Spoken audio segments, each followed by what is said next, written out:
Bismillahirrahmanirrahim. Assalamualaikum warahmatullahi wabarakatuh. Pemirsa Jember 1 TV yang dirahmati Allah, bahagia sekali saya Pil Mediana dapat kembali membersamai Anda dalam program acara Setetes Embun, di mana nantinya kita akan menyimak sebuah tausiah keagamaan bersama narasumber yang kompeten dalam bidangnya. Dan pada episode kali ini, Setetes Embun akan mengangkat sebuah tema, yakni menghargai local wisdom. Islam sebagai agama yang rahmatan lil alamin tentu sangat menjaga hubungan baik antar manusia atau hablum minannas di tengah-tengah kehidupan umat, dan hal itu dilakukan guna menjaga persatuan dan juga persaudaraan.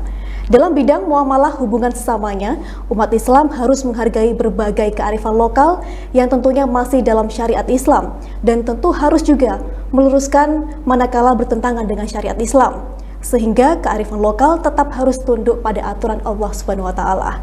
Lalu bagaimana sebenarnya peran kita untuk bisa menghargai dan menjaga kearifan lokal? Selengkapnya akan kita bahas bersama narasumber yang telah hadir di studi kita kali ini, yakni Gus Rijal Mumazik MHI, yang juga sekaligus menjabat sebagai Ketua Bidang Ukhuwah Islamiyah dan Hubungan Antar Umat Beragama Majelis Ulama Indonesia Jember. Kita sapa terlebih dahulu pemirsa. Assalamualaikum Ustadz. Waalaikumsalam Mbak Pia. Alhamdulillah. Alhamdulillah, bagaimana kabarnya kali ini? Alhamdulillah sehat walafiat. Mbak Pia juga sehat, semoga kru juga sehat semua. Amin. Selamat datang tentunya di Jember 1 TV. Alhamdulillah bisa ketemu lagi. Senang. Betul, merupakan jumpa pertama Ustadz menyapa pemirsa Setetes Embun tentunya. Ya betul, ini pertama. Kalau yang sebelumnya kan pada program Ramadan itu. Betul. Ya. Dan Ustadz, ini mengenai tema kita pada Setetes Embun kali ini adalah menghargai local wisdom ataupun kearifan lokal. Bagaimana sebenarnya peran kita untuk bisa turut andil dalam menghargai dan juga menjaga kearifan lokal tersebut? Oke, bismillahirrahmanirrahim. Assalamualaikum warahmatullahi wabarakatuh. Waalaikumsalam warahmatullahi wabarakatuh. Alhamdulillahirabbil alamin wassalatu wassalamu ala asyrofil anbiya wal mursalin sayyidina wa maulana Muhammadin wa ala alihi washabihi ajmain, amma ba'du. Sangat menarik sekali Mbak Fia apabila kita membincang tema local wisdom atau kearifan lokal. Betul. Pada mulanya pembahasan kita pada kesempatan kali ini itu kita titik tekankan pada bagaimana kita sebagai makhluk Allah, manusia memiliki daya cipta, karya, dan karsa. Nah, hal-hal semacam itu kemudian direalisasikan dalam berbagai wujud, ya, termasuk wujud tradisi. Apa itu tradisi? Sesuatu yang dilakukan secara berulang kali, disepakati oleh sebuah komunitas dan diwariskan secara turun-temurun. Makanya kemudian ada banyak tradisi-tradisi yang bisa kita kontekstualisasikan, kita warisi dari leluhur kita, dari nenek moyang kita. Ada yang kemudian dari tradisi di situ, kemudian yang sesuai, yang selaras dengan syariat Islam, ada yang tidak. Betul. Nah, karena hakikatnya manusia itu adalah manusia yang berkreasi. Kreasi itu timbul dari rasa penasaran dan juga rasa penasaran dan juga faktor eksistensial untuk bahwa manusia ini adalah sesuatu makhluk yang berbeda dengan makhluk yang lain dalam hal soal cipta, karya, dan karsa. Oleh karena itu, ketika kita membahas tentang local wisdom, maka setiap bangsa di dunia, etnis dan suku itu memiliki tradisi, ya. Tradisi-tradisi, sekali lagi saya ulangi, ada yang sesuai dengan Islam, ada yang tidak. Makanya ketika Rasulullah Muhammad SAW diutus oleh Allah, tradisi-tradisi bangsa Arab saat itu yang baik dipertahankan, sedangkan yang tidak sesuai dengan misi syariat Islam itu disesuaikan, tidak langsung dibuang. Saya contohkan misalnya kebiasaan bangsa Arab dalam menjamu tamu dan menghormati tamu.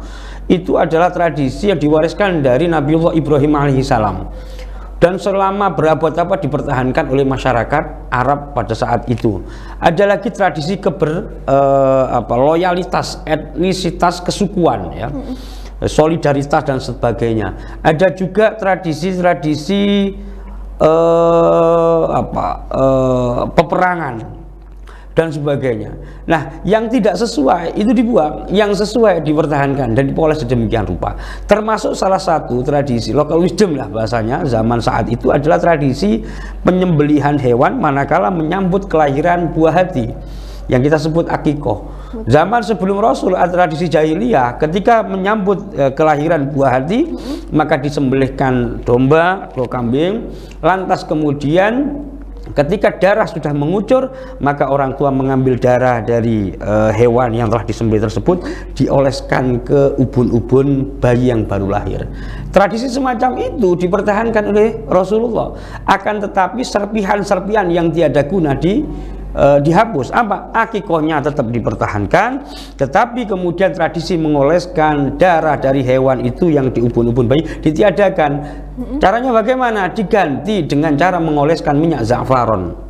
Lantas kemudian rambut si bayi dicukur, lantas kemudian ditimbang, terus kemudian ditukar dengan perak, dibagikan kepada fakir miskin. Bagi saya, Rasulullah mempertahankan tradisi yang sudah ada, tetapi secara prinsipil beliau menyesuaikan dengan Islam, dan secara serpihan-serpihan anasir-anasir jahiliyah itu dibuang.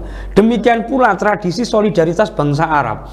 Bangsa Arab itu terkenal sebagai bangsa pemberani, solidaritas kesukuannya tinggi, loyalitas antar kesukuan tinggi. Mereka juga sabar karena iklimnya yang sangat gersang semacam itu dipertahankan, tetapi diubah sedemikian rupa. Dari aspek loyalitas kesukuan diubah oleh Rasulullah menjadi ukhuwah Islamiyah. Itu sesuatu yang sangat luar biasa. Nah, kearifan lokal inilah yang kemudian menjadi titik pijak dalam fiqhud dakwah. Bagaimana dakwah, mendakwahkan Islam tidak disertai dengan kekerasan.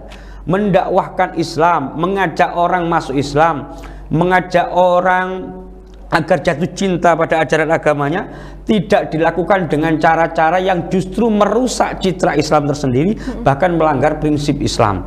Itu kemudian dilakukan oleh para sahabat Rasul, melanjutkan misi kenabian dengan cara apa? Intisyar, menyebar ke berbagai negara, termasuk kemudian murid dari para sahabat, murid-muridnya dan murid-muridnya sampai generasi Wali Songo menyebarkan Islam di wilayah Jawa khususnya dan Nusantara pada umumnya.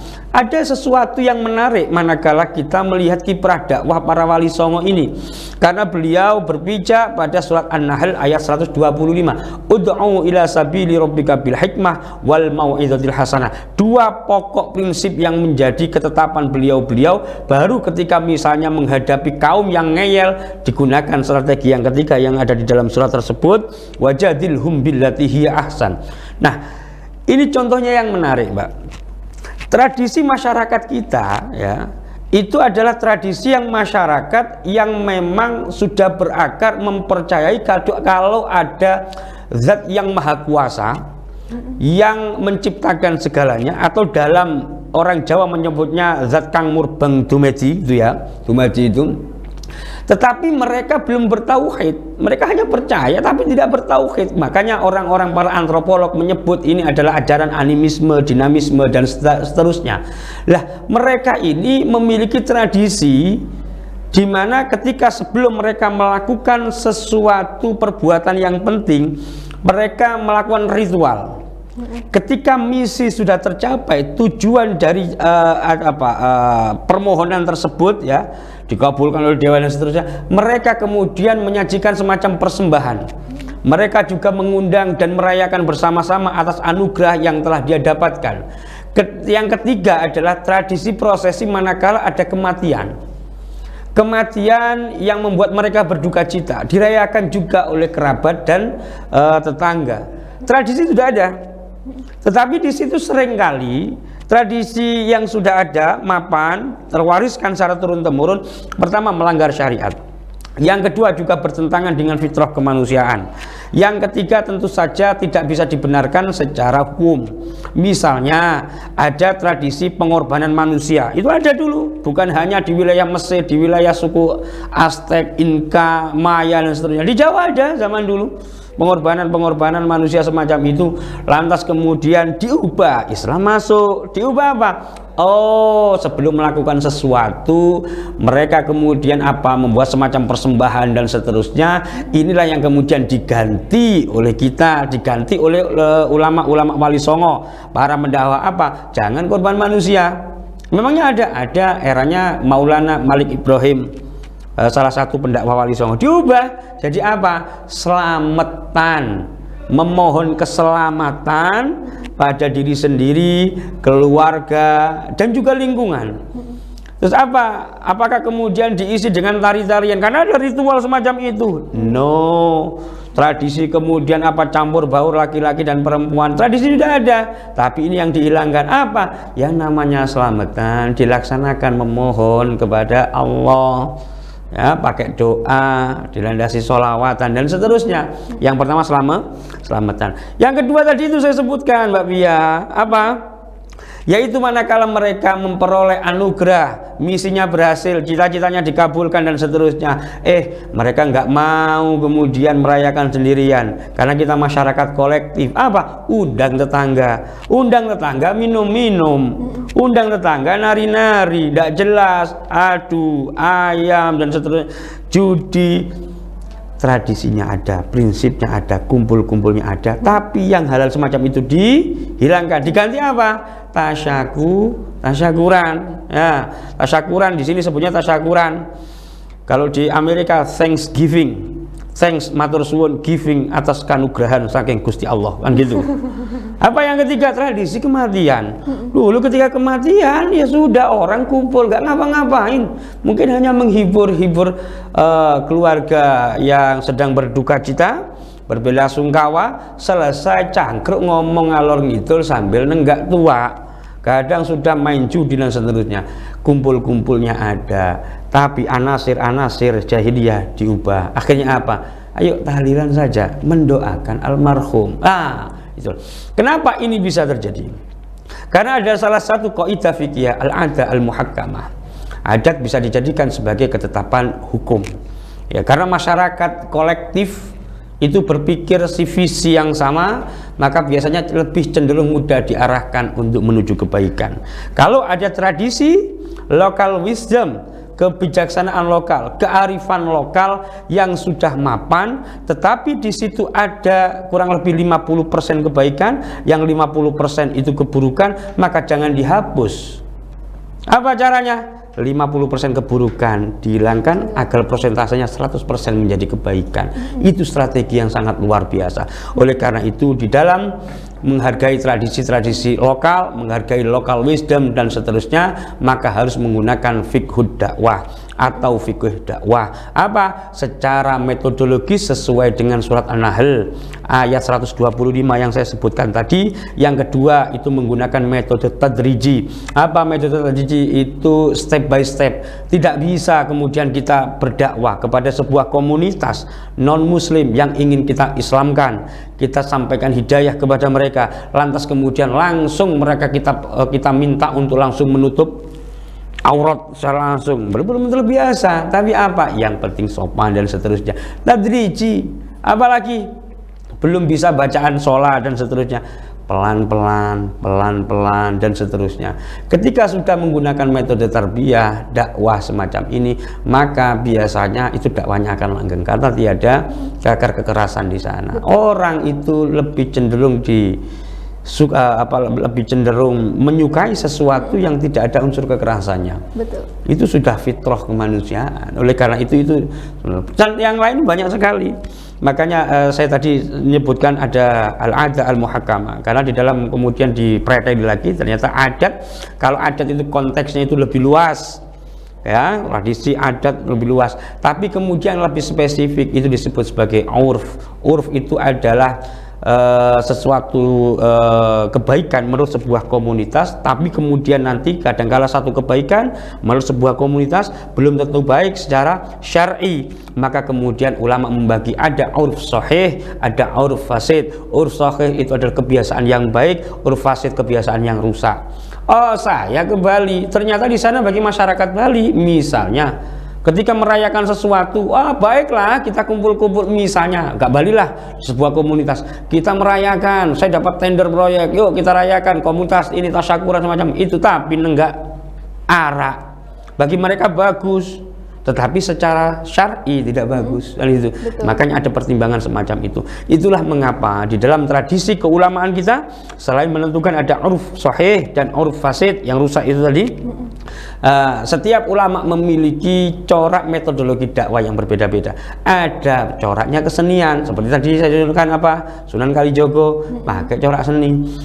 Orang Jawa zaman saat itu, sejak era kerajaan Kahuripan, Kalingga, Pajajaran, Singosari, Majapahit, itu dikenal sebagai suatu komunitas suku yang memiliki seni ukir terbaik di masanya, yang diwariskan secara turun-temurun dari kerajaan ke kerajaan, dari dinasti ke dinasti.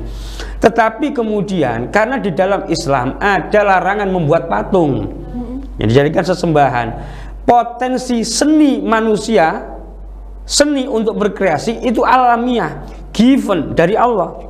Hanya perlu diarahkan, jangan bikin patung lah. Kenapa? Karena ada larangan dari Rasulullah. Terus bagaimana kalau saya nggak matung, nggak ngukir sehari saja, stres saya, Pak Kiai? Sudah, sekarang coba alihkan, kamu tetap ukir, tapi jangan ukir patung. Apa? Ukir ini kayu, ukir batu, tapi corak ukirannya jangan corak fauna atau manusia, corak flora. Maka kemudian muncullah peradaban ukir-ukiran yang antara lain berporos di Jepara dengan ukiran-ukiran yang sangat halus. Mereka tidak lagi mengukir gambar binatang dan seterusnya, tapi digantikan dengan corak bunga. Sangat indah sekali. Nah, hal semacam ini sekali lagi Islam menghargai fitrah kemanusiaan. Islam juga menghargai adanya daya kreasi manusia, karena mereka adalah makhluk yang berakal melalui cipta, karya, dan karsa. Yang selanjutnya, ini esensinya, bagaimana kemudian setiap ada kebaikan adat yang disepakati oleh masyarakat, kalaupun persentase 50% baik, 50% buruk, jangan dihapus semua. Tapi apa? Kita fullkan persentase hingga 100% menjadi sebuah kebaikan. Yang nomor 4, pakai fiqhud dakwah agar corak dakwah lebih mengakar. Nah, semacam itu. Ini sebuah pengantar tausiah yang luar biasa, Ustaz, memberikan pencerahan bagi kita semua tentunya. Jadi semakin banyak kita tahu ternyata Islam itu memiliki banyak metode untuk bisa diterima oleh masyarakat, utamanya di Indonesia dengan kekayaan budaya yang sangat ragam begitu, Ustaz. Lalu sebenarnya bagaimana Islam sendiri untuk bisa menghargai cipta karya dan karsa tersebut, Ustaz? Ya, di antaranya saya sebutkan tidak bertentangan dengan syariat. Ya, nggak bertentangan. Walau kemudian menciptakan sebuah adat, kemudian nyembah berhala dan seterusnya, ya tentu saja melanggar itu. Solusinya bagaimana? Kumpul-kumpulnya tetap ada, berhalanya ditinggalkan, diisi dengan doa-doa. Yang kedua, kalaupun kemudian tidak bisa diraih sepenuhnya, jangan ditinggalkan sepenuhnya, karena ada kaidah ma la yudraku kullu la yudraku jullu.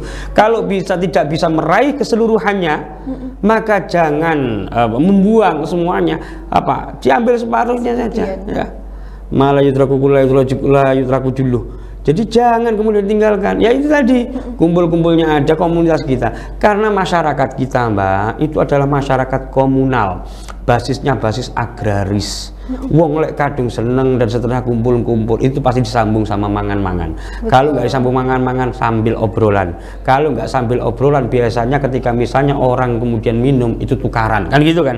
Nah itu diisi pakai metode itu. Nah ini yang paling penting lagi, pakai metodologi dakwah. Kalau dakwah kemudian berdasarkan amar ma'ruf nahi mungkar, ya, tapi salah dalam konsep penerapannya, maka itu akan meruntuhkan fondasi dakwah yang telah dirintis. Saya contohkan sesuatu yang unik bagi saya, Mbak Via, manakala kita melihat dakwah yang dilakukan oleh Sunan Kudus, Sayyid Ja'far Shadiq, ya, itu dakwah di Kudus. Kenapa namanya Kudus? Karena beliau konon berasal dari Palestina. Dari mana? Dari Al-Quds. Makanya disebut di sini ketika beliau mendarat di sini, membuat sebuah kota namanya Kudus, berasal dari Al-Quds di Palestina. Nah, ketika beliau berdakwah, beliau melihat komunitas yang hidup di masanya saat itu adalah komunitas orang Hindu. Orang Hindu menghormati sapi karena dianggap tunggangan Dewa Wisnu atau mungkin Dewa Krishna. Nah, ketika Idul Adha, Sunan Kudus ketika melihat para santrinya menyeret seekor sapi untuk mau disembelih, dilarang sama beliau. Kenapa? Khawatir menyinggung tetangganya yang Hindu. Walaupun di Islam itu diperbolehkan menyembelih sapi dalam rangka Idul Kurban, tetapi karena ada banyak tetangga Hindu maka kemudian Sunan Kudus khawatir kalau ini justru malah menyinggung mereka, akhirnya nggak rukun. Solusinya bagaimana? Sapi silakan kandangkan, sekarang beli ke pasar. Beli apa Kanjeng Sunan? Beli kerbau. Akhirnya disembelihlah kerbau. Kebiasaan dilakukan oleh Sunan Kudus untuk menghormati masyarakat Hindu, akhirnya mereka simpatik, semua masuk Islam. Hingga sekarang tidak pernah kita jumpai dalam kurun waktu 400 tahun orang Hindu yang ada di Kudus. Walaupun sudah nggak ada orang Hindu di Kudus, tetapi masyarakat tetap mempertahankan tradisi apa? Penyembelihan hewan kurban berupa kerbau. Bahkan bukan hanya pada saat kurban saja, dalam tradisi pembuatan dendeng, dalam tradisi pembuatan rawon, pembuatan bakso itu juarang zaman dulu. Bahkan kemudian kalau kita ke Kudus, kita beli krecek kerupuk rambak. Itu bukan putih seperti di Jember, Mojokerto, tapi agak kecoklatan. Saya tanya, ini kerupuk dari apa kok kecoklatan kerupuk rambaknya? Itu ternyata dari kulit kerbau. Wah. Coba, Sunan Kudus tidak membuat sebuah landasan hukum larangan ini larangan itu, tapi pada pendekatan simpatik dan hebatnya hukum irsyadi ini yang arif ini bisa bertahan 500 tahun, setengah milenium. Itu gila bagi saya, itu luar biasa tanpa ada pertentangan. Nah, hal-hal semacam inilah sekali lagi yang penting tidak melanggar norma syariat, tidak melanggar norma hukum, juga tidak bertentangan dengan fitrah kemanusiaan. Betul. Seperti itu. Dan itu, Ustaz, apakah ada sebenarnya ketentuan syariat dalam upaya untuk bisa menghargai lokal wisdom itu sendiri? Ya, diantaranya itu tadi. Yang penting silakan kamu berkarya, silakan kamu berkreasi cipta, silakan kamu berkarsa melalui seni dan seterusnya, asalkan tetap berpijak pada rambu-rambu syariat. Saya contohkan misalnya sesuatu yang unik bagi kita. Sebelum Ramadan, biasanya masyarakat kita di Jawa khususnya maupun di Madura ada tradisi nyadran. Apa nyadran? Nyadran itu tradisi ziarah kubur ke makam leluhur. Betul. Leluhur disapa. Karena ada hadisnya apa? Seorang ahli kubur itu manakala dikunjungi oleh saudaranya, kerabatnya, mereka merasakan kebahagiaan sebagaimana yang dirasakan manusia pada saat hidup. Nah, yang kedua itu ada apa? Setelah kemudian ziarah kubur, maka kemudian menjelang Ramadan, yang dilanjutkan menjelang Lebaran, apa? Tradisi masak diantarkan kepada tetangga. Betul. Ya, apa megengan kalau gitu kita ya kan? Itu landasannya apakah enggak ada orang yang bilang itu enggak ada di dalam Al-Qur'an dalilnya? Loh, ada. Ayo cek surat Ali Imran ayat 134. Itu ayat yang seringkali saya kemukakan sebelum lebaran maupun ketika halal bihalal. Alladzina yunfiquna fis sarra'i wadh-dharra'i wal kadhiminal ghaidha wal 'afina 'anil nas wallahu yuhibbul muhsinin. Orang-orang yang bersedekah. Siapa orang bersedekah? Disebut di akhir, orang muhsinin, orang-orang yang baik. Siapa orang yang baik itu disebut sama Allah dalam surat Ali Imran ayat 134. Alladzina yunfiquna, orang-orang yang mensedekahkan hartanya, fisaroi, dalam kondisi ketika dia sedang lapang, wadharroi, maupun ketika dia dalam kondisi sempit, paceklik, krisis moneter. Terus kemudian apalagi yang dilanjutnya wal kadhiminal ghaidha, orang yang sanggup menahan amarahnya walaupun dia punya hak untuk marah. Yang terakhir disambung wal afina anin nas, orang yang sanggup memberikan permaafan kepada orang lain, pada sesama manusia. Orang memaafkan menunjukkan kerendahan hatinya. Orang meminta maaf menunjukkan kalau dia memang berjiwa besar. Kayak gitu. Itu kemudian dilanggengkan. Ayat Al-Quran di breakdown melalui tindakan bersifat kultural, sosial, kemasyarakatan, gawe koyok ngeniku. Seperti itu. Betul Ustaz. Dan memang luar biasa sekali ketika kita tahu dan belajar kembali kisah-kisah bagaimana Islam merangkul umat di Indonesia tentunya dengan beragam budaya yang sudah ada sebelumnya.